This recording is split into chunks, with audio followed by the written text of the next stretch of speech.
Dossier spécial SS, 7e partie. Josef Mengele. Né le 16 mars 1911 en Allemagne, Josef Mengele devient l'un des médecins SS les plus tristement célèbres du Troisième Reich. En 1943, il est envoyé au camp d'extermination d'Auschwitz-Birkenau. Sur la rampe du camp, il participe aux sélections des déportés. D'un simple geste de la main, il décide qui sera envoyé au travail et qui sera envoyé directement vers les chambres à gaz. Les prisonniers lui donnent alors un surnom glaçant, l'ange de la mort. À Auschwitz, ses actions s'inscrivent dans un système de mise à mort massive où des centaines de milliers de personnes périssent. On estime qu'environ 400 000 déportés meurent dans ce complexe concentrationnaire pendant la période où il y exerce comme médecin SS. Mais ce qui marque surtout son passage, ce sont ses expériences pseudo-scientifiques.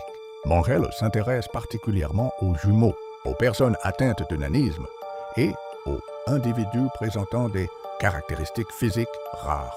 Des centaines d'enfants deviennent alors des cobayes humains.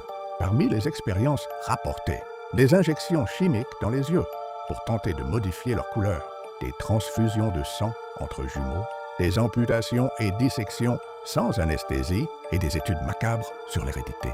Beaucoup de victimes meurent durant ces expériences et d'autres sont exécutées pour permettre des autopsies comparatives. Lorsque l'armée soviétique approche d'Auschwitz en janvier 1945, Mengele quitte le camp et disparaît dans le chaos de la fin de la guerre. Après 1945, il parvient à échapper à la justice.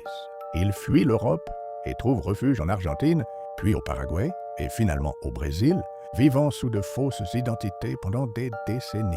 Durant toute cette période, il reste l'un des criminels nazis les plus recherchés au monde. Mais il ne sera jamais jugé. Le 7 février 1979, Josef Mengele meurt lors d'une baignade au Brésil à l'âge de 67 ans. Son identité ne sera confirmée officiellement qu'en 1985, grâce à des analyses médico-légales.